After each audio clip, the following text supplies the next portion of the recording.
અમરેલીની અંદર એક નિર્દોષ પાટીદાર દીકરી ઉપર ખોટી રીતે ગુનો દાખલ કરી બંધારણના કોઈ જોગવાઈ નથી તો રાતે 12 વાગે ધરપકડ કરી અને આખા અમરેલીની અંદર સરઘસ કાઢવામાં આવ્યું છે।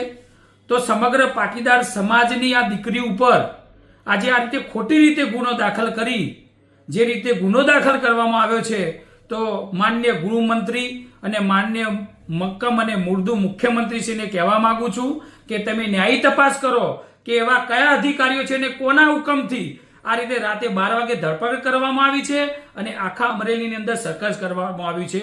તો માનનીય મુખ્યમંત્રી અને ગૃહમંત્રીને કહેવા માંગુ છું કે આ ઘટનાને એસપીજી વખોડે છે અને આવનારા સમયની અંદર જો આ દીકરીને ન્યાય નહીં મળે તો સમગ્ર ગુજરાતની અંદર અમે ન્યાય માટે લડીશું। તો વહેલામાં વહેલી તકે મુખ્યમંત્રી અને ગૃહમંત્રીશ્રી આમાં ન્યાય મળે અને પાટીદાર દીકરી નિર્દોષ જાહેર થાય અને સ્વાભિમાન રીતે એને નિર્દોષ જાહેર કરવામાં આવે એવી મારે તમને વિનંતી છે। જય હિન્દ, જય સરદાર।